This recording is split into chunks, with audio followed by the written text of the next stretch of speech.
jasa slot iklan di internet. Nah, Sandani ini biasa dipanggil sebagai Sanjay. Karena persoalan mengenai perusahaannya ini kemudian ramai diperbincangkan, yaitu mengenai dana kemudian masuk ke perusahaannya melalui aplikasi, kemudian diributkan bahkan sampai demo-demo, makanya ini kita melakukan press conference ya. Yang pertama mengenai Kamal Taracan Mirsandani Ali Sanjay ini sudah memberikan kuasa kepada saya atau kantor pengacara Diuli Payumara & Associates pada tanggal Jakarta 31 Januari 2025, di mana surat kuasa ini adalah sifatnya adalah surat kuasa subjek hukum pribadi. Jadi Sanjay sebagai pribadi itu memberikan kuasa kepada kantor pengacara Diuli Payumara & Associates. Ya, jadi saya bukanlah pengacara perusahaan Kam&Kam, tapi saya adalah pengacara pribadi yang sifatnya Sanjay pribadi maupun keluarganya. Nah, mengenai duduk soalnya, yaitu kenapa dia memberikan kuasa kepada saya adalah tujuannya yang pertama adalah untuk upaya pemulihan nama baik daripada saudara Sanjay sendiri, yaitu Kamal Taracan Mirsandani dalam kapasitasnya sebagai pribadi maupun dalam kapasitasnya sebagai direktur Kam&Kam, begitu. Nah, yang kedua, dia memberikan kuasa juga untuk melakukan upaya penagihan terhadap adanya uang titipan senilai kurang lebih untuk sementara adalah 5 miliar rupiah, atau kalau di sini datanya ada 57 miliar rupiah yang dititipkan kepada seorang pengacara yang dahulunya adalah kuasa hukumnya Sanjay sendiri, begitu. Tapi ini sifatnya adalah uang titipan. Pengacaranya apakah disebut atau tidak tergantung dari teman-teman yang kemudian menganalisa dan bertanya. Ya, nah, saya mulai dengan pemulihan nama baik. Jadi Sanjay ini dahulu adalah direktur utama di perusahaan Kam&Kam, di mana perusahaan ini bergerak di bidang slot periklanan.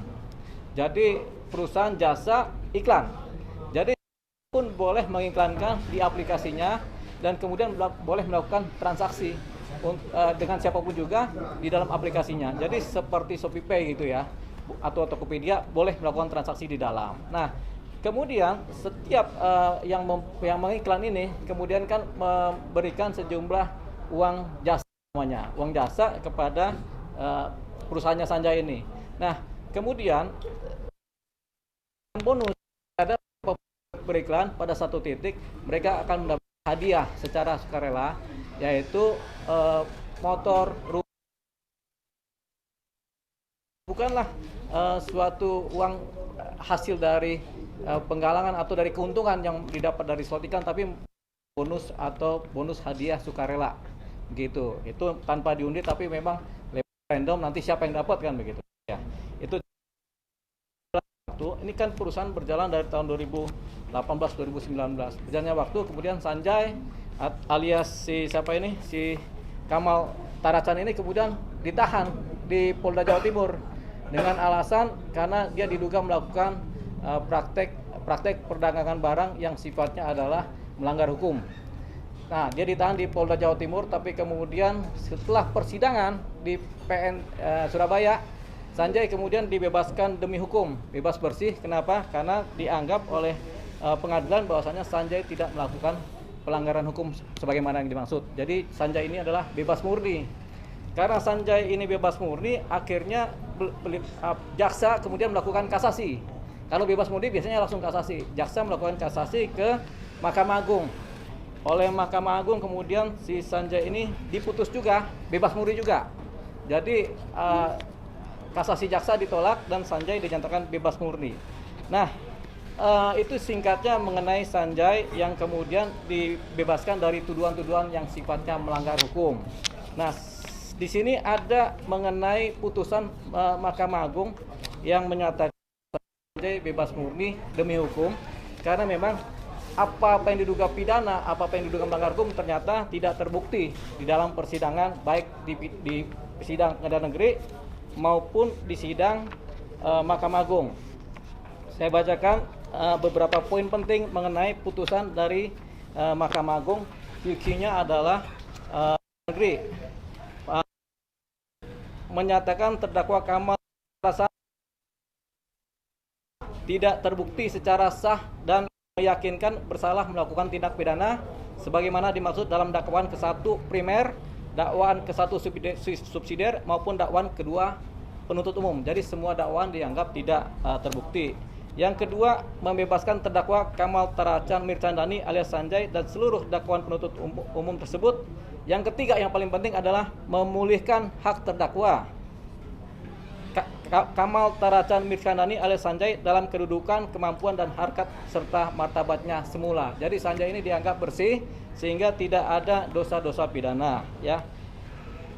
Yang keempat, memerintahkan agar terdakwa Kamal Taracan Mirchandani alias Sanjay segera dikeluarkan dari tahanan pada rumah tahanan di Kepolisian Resort Kota Besar Polrestabes Surabaya sesaat setelah putusan ini diucapkan.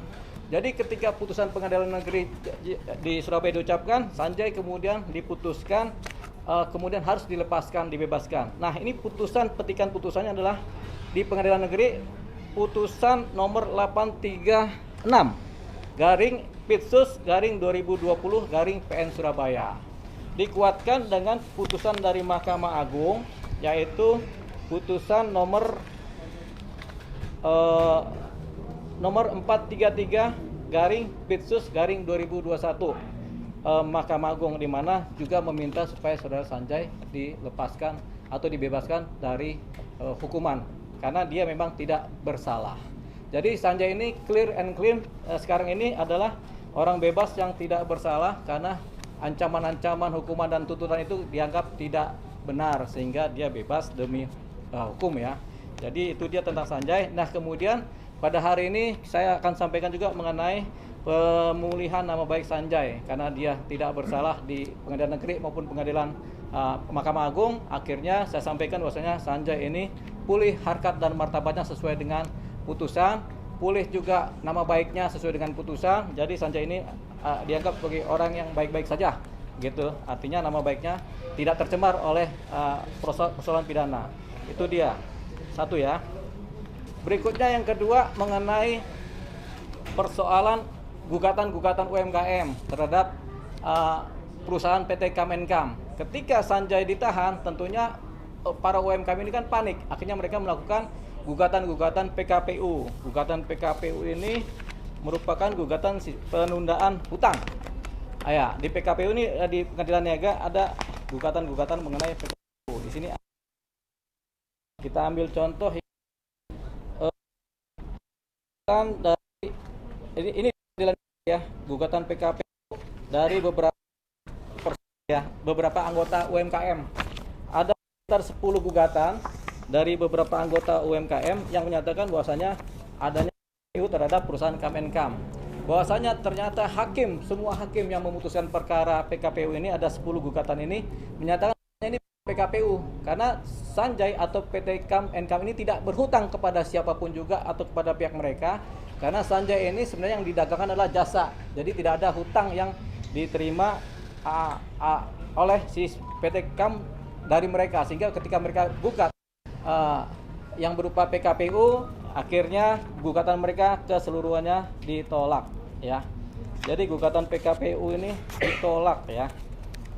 Nah, jadi ada 10 gugatan, di sini ada beberapa jenis gugatan PKPU semuanya ditolak, sehingga PT Kemenkam sekali lagi tidak terjerat masalah penundaan hutang, ya, masalah peradilan niaga mengenai hutang, ya, gitu. Karena bukan persoalan hutang di sini, jadi nggak ada hutang. Jadi di sini clear lagi, makanya kemudian yang namanya UMKM ini Sanjay dan perusahaannya tidak berhutang kepada mereka, gitu. Jadi ini kan yang heboh kemarin itu kan, UMKM ini kan mengejar adanya uang-uang yang katanya di perusahaan, gitu kan. Nah, itu jawaban dari hakim-hakim niaga dan pengadilan niaga menyatakan tidak ada seperti itu, sehingga lepaslah PT Kemenkam dari posisi PKPU. PKPU sendiri kepanjangan apa? Saya juga lupa apa kepanjangan, Bos. Nah, proses penundaan kewajiban pembayaran utang, PKPU. Penundaan kewajiban pembayaran utang, PKPU, ya. Jadi lepas dari atau tidak ada hutang sama sekali. Nah, itu yang kedua. Yang ketiga adalah mengenai uang sekitar 57 miliar sebenarnya di sini di data ini 57 miliar, di mana ketika Sanjay kemudian ditangkap di Polda Jawa Timur karena ketakutan keluarganya dan Sanjay juga ketakutan. Akhirnya uang pribadi keluarga dititipkan kepada seorang pengacara yang adalah ex kuasa hukum daripada Sanjay sendiri, mantan kuasa hukum yang mungkin belum sempat bersidang ya, karena cuma proses, yaitu kepada saudara ES ya, pengacara ES. Nah, ini sudah beberapa kali secara lisan ya dimintakan mengenai uang ini untuk dikembalikan, tapi sampai sekarang belum dikembalikan. Jadi uang ini adalah uang titipan, dibuktikan dengan bukti-bukti setoran dan kemudian dokumen-dokumen pernyataan-pernyataan sebagai uang titipan. Nah, tapi tetap nanti kita akan verifikasi sejauh mana uang titipan ini. Kan uang titipan ini sebesar 57 miliar. Sementara jasa pengacaranya berapa? Ternyata ada di sini data juga, jasa pengacara sekitar 13 sampai 16 miliar jasa pengacara. Jadi kalau diambil selisihnya antara uang titipan sama jasa pengacara, masih ada selisih sekitar kira-kira 42 miliar. Nah, itu yang kemudian dimintakan untuk ditagih. Tapi ini belum kita verifikasi dan belum kita minta tagihkan. Jadi dalam waktu dekat berdasarkan kuasa hukum yang ada pada kami akan melakukan penagihan atau permintaan supaya uang titipan tersebut senilai yang saya sebutkan tadi atau paling tidak serendah-rendah sebesar 42 miliar itu dikembalikan kepada keluarga Sanjay. Jadi saya akan melakukan permintaan pengembalian uang kepada pengacara tersebut. Nah, harapannya dengan itikat baik, sama-sama itikat baik, kemudian ini bisa terlaksana dengan baik. Jadi kita menunggu hasil dari pekerjaan yang sifatnya pekerjaan pengacara, begitu, dari kami untuk melakukan penagihan. Harapannya asal kita tagih, uang dikembalikan, selesai persoalan. Tapi kalau kemudian kita sudah tagih secara baik-baik tidak selesai, tentu kita lanjutkan dengan somasi 1, somasi 2. Kalau nggak selesai juga, baru kita lanjutkan dengan proses hukum, yaitu dugaan adanya tindak pidana penggelapan. Gitu. Jadi itu yang kita sampaikan. Dari Pak Andi, kenapa ada di sini? Karena beliau sebenarnya tadinya diberikan kuasa untuk menagih. Beliau sudah menagih dengan surat tagihan, tapi tidak digubris oleh yang bersangkutan ya. Yang mungkin harus kita yang menagih supaya digubris, begitu. Itu tadi yang disampaikan oleh kami kuasa hukum beserta Pak Andi ini yang adalah kuasa juga untuk menagih tadinya, tapi sekarang sudah dialihkan semuanya kepada kami pengacara, begitu. Ya, dia. Bang, alasan pasannya ngintipin duitnya itu karena disuruh apa karena keinginan dari pasannya sendiri? Iya, karena ketakutan kan, keadaan-keadaan situasional psikologis sehingga dia takut, keluarganya juga takut karena kan ini ada proses hukum kan dari Polda Jawa Timur. Akhirnya mereka uang pribadi, uang keluarga ini dititipkanlah kepada pihak pengacara terdahulu, begitu. Artinya proses pemindahan uang itu atau penitipan uang itu terjadi ketika proses ini sudah berlangsung atau ketika proses hukum itu sudah selesai, Pak? Pemindahan uang itu terjadi pada saat proses hukum sedang berlangsung. Pada saat dia ditahan di Polda Jawa Timur, terjadilah karena ketakutan. Kita nggak tahu siapa yang memulai menakuti, apakah kepolisian Jawa Timur, apakah ketakutan pribadi dari Sanjay, apakah pengacaranya nakutin, sehingga akhirnya uangnya dititipkan kepada pengacara. Pengakuan klien abang sendiri? Sementara karena ketakutan, karena komunikasi yang intens dengan pengacara supaya uangnya aman, mungkin ya udah titipkan aja lah ke pengacara. Ada tekanan bang dari pihak luar? Nanti kita buktikan ketika saya mendalami materi ini dengan si klien kami ini, gitu. Bang, ini kan menyeret nama Farhad Abbas juga, Bang. Maksudnya gimana? Sementara kita belum tahu ada nama Farhad Abbas. Walaupun banyak orang sudah tahu, saya sendiri belum tahu, begitu. Jadi yang saya tahu masih dititipkan secara dokumen legalnya kepada uangnya kepada pengacara ES. Bang, katanya upaya bujuk rayu dari ESA, Bang, uang itu dititipkan. Itu inisiatifnya, Bang. Itu belum saya dalami. Tapi kemungkinan itu ada, makanya ada 3 kemungkinan. Kemungkinan pertama karena ditakut-takutin, karena ketakutan, dan kemudian karena ditakut-takutin juga. Jadi karena situasional ya, ketakutan sama penahanan, ditakut-takutin kemungkinan sama pengacara, kemudian ditakut-takutin sama mungkin penegak hukum lain, sehingga kemudian akhirnya beralih uang itu sebagai uang titipan. Pas minta uangnya pihak TZ seperti apa, Bang? Sebenarnya sudah dimintakan secara menulis surat lewat, kan Pak Sanjay ini pernah memberikan kuasa kepada Bapak Andi ini sebagai juru tagih namanya. Uang pribadi ini ditagihkan oleh Pak Andi. Pak Andi sudah menagihkan, persoalannya ketika Pak Andi menagihkan, datanglah surat yang kemudian surat kecaman-kecaman dari pengacara yang lain lagi, begitu. Tapi itu kewenangan Pak Andi, ceritalah karena kan dia mengalami ya. Nanti silakan dijawab Pak Andi kalau mau bicara jujur silakan aja nggak apa-apa. Iya. Jadi memang terus terang kami sebagai member UMKM Mimals waktu itu panik pada saat bisnis yang mana kami beriklan di aplikasi Mimals waktu itu tiba-tiba digrebek oleh oknum Polda Jatim. Ya jauh-jauh dari Jawa Timur nih, perusahaan berada di Jakarta. Nah, berjalannya waktu tentu kami memperhitungkan nilai-nilai top up ya yang sudah terlanjur masuk ke dalam perusahaan. Namun kemudian di aplikasi nggak ada lagi iklan yang kami beli tadi, slot iklan ya, sebagaimana jual beli slot iklan. Iklan kami nggak tayang lagi, iklan para teman-teman UMKM. Dan saya terus terang waktu itu selaku ketua daripada organisasi yang kita bentuk di UMKM ini. Makanya dalam hal ini saya punya tanggung jawab moral, dan pada akhirnya setelah perusahaan menang, saya memimpin teman-teman yang aksi. Kalau teman-teman yang PKPU itu saya nggak sejauh itu, karena saya melihat bahwa ini ada yang tersolimi nih, ada yang nggak beres ini, yang tiba-tiba perusahaan digrebek dadakan gitu. Nggak ada member yang keberatan, nggak ada member yang laporan, dan terbukti bebas. Ya, ada apa gitu ya? Artinya kami meminta kebijakan dari perusahaan dalam hal ini Pak Sanjay selaku owner. Itulah bentuknya kami diskusi secara baik-baik, lalu kemudian terjadilah demo berulang kali, dan ada beberapa kelompok saya bawa langsung, saya pimpin langsung untuk demo ke perusahaan kantor, kemudian kantornya tutup, yang lain sudah dibayar kelompok tersebut, kemudian kelompok berikutnya kita cari lagi alamat rumahnya, dan akhirnya kami demo lagi di rumahnya, dan kemudian Pak Sanjay dan istrinya di sini menyatakan bahwa untuk kali ini kami sudah nggak bisa membayarkan ya kelompok yang dibawa Pak Andi lagi. Karena kenapa? Dana yang kami tunggu sebagai dana yang kami titipkan kepada yang bersangkutan lawyernya pada di awal, ya. Lalu kemudian dana titipan tersebut belum dibalikin.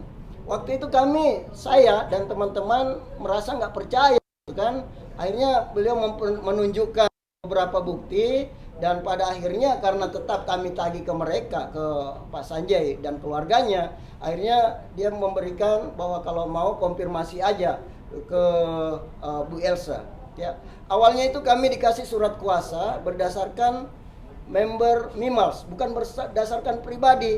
Jadi waktu itu kami bersama KBMI, Keluarga Besar Mimals Indonesia yang terdaftar, ini organisasi kami ya, itu ke kantor Ibu Elsa Sarip. Secara resmi kami menyurat juga, lalu kemudian dikatakan ini Mimals, sehingga ini adalah dana Mimals, nggak ada kaitannya dengan Anda, kalian member-member gitu. Akhirnya berubahlah surat itu menjadi tagihan pribadi ya. Saya tetap selaku koordinator, tentu teman-teman para UMKM member-member Mimals ini yang seperti yang dilihat ibu-ibu ini ya, yang sangat susah tentunya ya mencari haknya, mencari dana top up untuk dikembalikan, akhirnya tetap ikut juga ya, ikut juga dalam hal ini, sebagaimana Pak Sanjay juga sering mengatakan bahwa itu dana kalian di sana tuh ya, dana pribadi saya tapi buat kalian untuk berbagilah ya, sebagaimana saya masih mau usaha-usaha para UMKM ini bisa berlanjut gitu. Nah akhirnya dalam hal ini saya juga sempat mensomasi, dan pada akhirnya Farhad Abbas mengundang saya ya untuk mengklarifikasi. Makanya di sini kami kenapa sampai ke rumah Farhad, karena beliau adalah lawyer ya yang ditunjuk oleh Elsa Sarip. Sebagaimana kami tahu juga Farhad Abbas terlibat di awal, padahal Farhad Abbas sama sekali nggak pernah ada penunjukan lawyer waktu itu menurut Pak Sanjay ya. Nah kemudian berjalannya waktu, karena Farhad mengakui juga dana tersebut, bahkan member yang saya bawa waktu itu mau ditransferkan dana ya, waktu itu cuman ada satu kelompok yang saya bawa ke Farhad, mau ditransferkan tapi melalui rekening saya. Saya bilang kalau mau ke rekening saya otomatis tentu banyak member nih ya, saya nggak mau menjadi beban ya bagi saya nantinya, silakan aja langsung ke rekening yang bersangkutan. Akhirnya mereka komunikasi berlanjut dan akhirnya member tersebut keluar dari grup, sebagaimana saya katakan bahwa yang sudah cair mulai dari demo yang lalu sampai ketemu Farhad Abbas yang sudah cair harap keluar dari grup supaya saya nggak terlalu bingung ya melihat begitu banyaknya member yang berharap gitu. Memang nggak semuanya ya, nggak semua. Kalau semua kan se-Nusantara ini ada ratusan ribu teman-teman UMKM. Tapi yang masuk di grup itu ada 2 ribuan aja dan ada 6 ribuan selalu saja japrian. Satu kali japri saya biasa 6.000 member terus terang. Jadi dalam hal ini saya selaku koordinator punya beban moral ya. Kalau punya pribadi saya aja sendiri, Farhad memang sudah negosiasi waktu itu. Tapi saya bilang maaf, boleh saja punya saya, yang penting ketemu member yang memang betul-betul saya lihat ya dengan mata kepala sendiri, dengan via japri WA juga begitu menderitanya mereka sampai ngirim WA ke WA saya piring makannya gitu loh ya. Sampai ada biasa kangkung aja yang dia simpan di piringnya baru foto ke saya, Pandi sampai kapan ini kita menunggu. Sementara modal kami habis ke sana. Kami berharap ada ubi juga, ada yang diusir dari rumahnya dan ada yang sakit. Jadi ini saya rasakan sekali, makanya saya bilang kalau memang saya salah, kalau menurut Farhad Abbas silakan. Mending saya kalau memang salah ya, mending saya supaya nggak terlalu berharap nih teman-teman member nih. Saya punya beban moral ke mereka karena mereka berharap ke saya gitu. Sementara punya saya sendiri saja, saya juga nggak bisa nerima karena ini bisa jadi jebakan juga bagi saya. Jebakan untuk hukum maupun jebakan untuk hati nurani saya sendiri, sebagaimana saya punya beban moral yang mendalam seperti itu. Terima kasih. Bang, ini kan Vidi Glezo juga terlibat dalam pengacara waktu itu ya. Ya. Apakah menerima dana yang simpanan di luar fee lawyer juga, Bang? Ya, diduga memang kalau menurut keterangan klien kami memang ada beberapa dana juga yang kemudian diserahkan sebagai lawyer fee ya. Sebagai lawyer fee kepada mereka. Tapi itu nanti saya akan dalami dulu sejauh mana dan berapa jumlahnya sudah dibagikan. Mudah-mudahan dana yang dikirimkan baik cash maupun transfer ini ternyata bukan 57 miliar tapi lebih dari itu. Sehingga bisa potong-memotongnya terjadi. Tapi memang dari dokumen ini memang yang diberikan kuasa sebagai lawyer adalah si Bu Elsa Sari. Makanya saya tidak bisa berkembang kepada wilayah yang disebutkan karena saya sekali lagi di sini disebut sebagai pengacara keluarga dan pengacara pribadi daripada Pak Sanjay. Ya, sehingga yang dimaksud dengan uang titipan itu adalah uang titipan keluarga. Uang titipan keluarga yang kemudian dititipkan kepada pengacara Elsa Sari. Itu yang nanti kita akan minta dananya dikembalikan kepada keluarga. Mengenai masalah perusahaan nanti saya akan pilah-pilah prosesnya seperti apa. Kalau perusahaan ternyata dianggap berutang, sementara di PKPU perusahaan tidak punya utang. Gitu. Jadi ini nanti kita akan analisa. Kalaupun nanti uang sudah kembali, nanti ada yang minta kerugian-kerugiannya mungkin akan diperuntukkan sebagai uang kompensasi yang kemudian bisa disepakati bersama. Tapi bahwasanya perusahaannya Pak Sanjay ini, Kamen ini dalam PKPU adalah perusahaan yang tidak punya hutang kepada siapapun juga. Jadi itu tadi dia. Nah, sampai di situ yang saya sampaikan, kemudian disampaikan oleh Pak Andi bahwasanya itu adalah melebar kemana-mana, itu adalah nanti saya kedepannya seperti apa. Kalau kemudian ini perkara sampai ke proses hukum yang pidana, kita akan jalankan. Kalau enggak, sudah ada pengembalian berarti sudah selesai. Itu aja. Supaya nanti jelas persoalan UMKM tadi yang sekarang ini, yang kemarin-kemarin adalah begitu riuhnya ya, sehingga orang bertanya-tanya ada persoalan apa sih ini terhadap UMKM. Tadi sudah saya jelaskan begitu. Bang, kan waktu itu ketika Pak Sanjay ditahan itu ada barang bukti yang disita juga oleh pihak kepolisian Polda Jabar ya. Terkait dana kurang lebih yang disita hampir ratusan miliar. Apakah itu nanti dana tersebut akan dikembalikan oleh pihak UMKM atau gimana? Kepada UMKM? Iya. Ini semua data mengenai barang-barang yang disita ini ada di dalam dokumen putusan pengadilan. Itu semuanya diminta dikembalikan kepada saudara Sanjay. Nah, di sini saya belum dapat nih ada uang yang sifatnya kelihatan di rekening. Yang ada nih uang sebesar 1 miliar ya, yang baru kelihatan ya. Jadi nggak ada uang banyak di sini, cuma ada, tapi lebih banyak barang-barang, mobil, kendaraan dan lain-lain. Bahkan pihak Polda kan waktu itu merilis ratusan juta yang disita. Ya, miliaran nih, 1 miliar nih. Ada 1,09 miliar, ada yang 500 juta, ada, tapi nggak seperti yang dibilang ratusan miliar, tapi lebih banyak adalah kendaraan-kendaraan mobil yang kemudian tampaknya sudah dikembalikan. Ini ada Alphard, ada Avanza, ada Calya, macam-macam ini ya. Apakah sudah dikembalikan Bang ke harusnya sih sudah, kalau belum kita minta untuk ditagihkan mobil-mobil ini, seperti itu. Jadi ada banyak sekali kendaraan yang rata-rata Avanza sama Agya ya, begitu. Itu dia. Nah, tapi ini rata-rata sudah dikembalikan karena memang tidak bersalah kan, gitu. Nah, sekarang yang jadi sangkutan adalah mengenai uang titipan yang belum dikembalikan. Itu yang sedang kami kejar, gitu. Bang, kemarin kan pihak tim kuasa hukum yang lama sudah berusaha ya untuk meminta kepada Elsa Sharif dan rekan-rekan ya. Dan hasilnya nihil. Nah, Abang sendiri ada formula apa, Bang? Ya, Bu Elsa itu kan pasti punya aset kan, punya dana kan, pasti punya pengacara kan. Ya kita minta baik-baiklah supaya dikembalikan lah uangnya Sanjay. Jadi uang yang bukan haknya itu harusnya dikembalikan lah, jangan sampai diambil. Kalau diambil itu menjadi persoalan hukum, jadi persoalan penggelapan kan. Jadi intinya uang yang bukan haknya tolong dikembalikan, karena sudah diminta.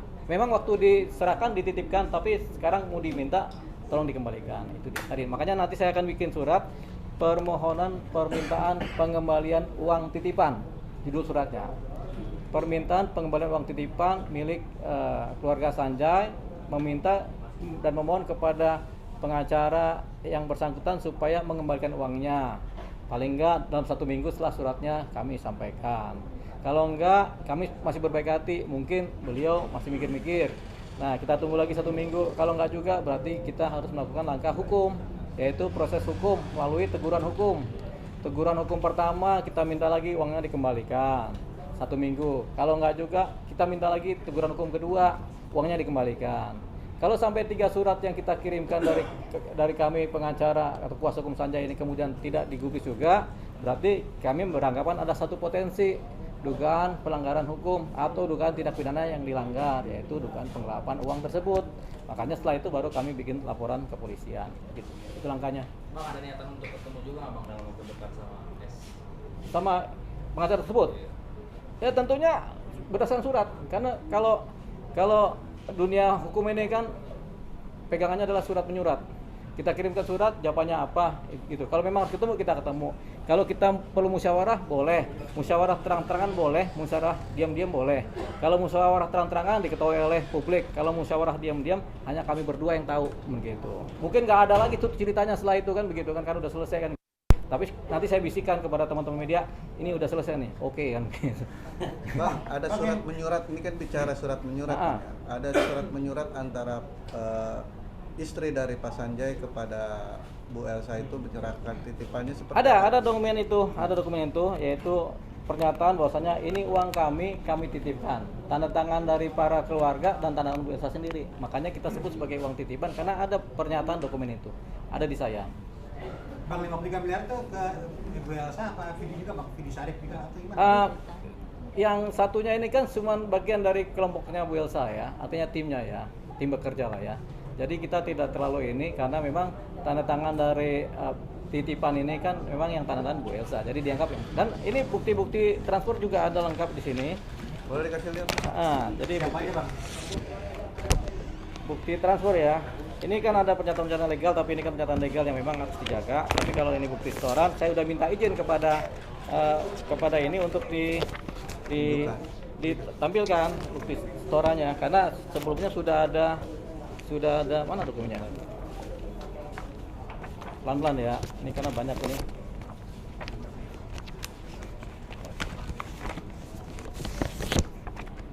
Nah, kebetulan ini ada di mobil. Tinggalan di mobil. Oh, ada nih. Ada. Ini. Nah, ini bukti-bukti transfer ya. Ini transfer kepada Elsa Sharif ini. Dokumen balancingnya. Elsa sama Vidi Galenso ini 15 miliar ya. Dibacain dulu Bang di depan sih. Ya. Jadi bukti transfer, bukti setoran kepada ini 3 miliar, kepada ini 10 miliar, kepada ini 9 miliar, kepada ini 2 juta, kemudian terakhir 10 miliar. Totalnya 33 miliar. Ditransfer dari bulan dari bulan Desember 2019 sampai Januari 2020. Totalnya 33 miliar. Kemudian berikutnya dikirimkan juga 5 miliar dan 9 miliar lagi kepada salah satu timnya juga. Nah, ini bukti transfernya sudah ada semua. Aslinya dipegang oleh klien. Begitu. Jadi ini sudah lengkap semua datanya. Nah, mengenai kabarnya ada dana cash yang diserahkan sendiri. Ada dana cash yang diserahkan, cuman kan itu membutuhkan pengakuan ya. Karena kalau klien kami menyatakan uang cash keluar sekian-sekian sudah diterima dan ada banyak saksi, tapi kalau yang bersangkutan menyatakan nggak menerima kan berarti kan harus dibuktikan secara hukum kan. Jadi nanti hukumnya yang akan bekerja untuk membuktikan itu. Tapi intinya ada itu. Kalau menurut keterangan klien kami, Pak Sanjay, ada dana cash yang diberikan di luar ini. Di luar dana-dana yang ditransfer ini ada. Cukup? Foto dulu Bang. Foto. Surat kuasa pasti ada.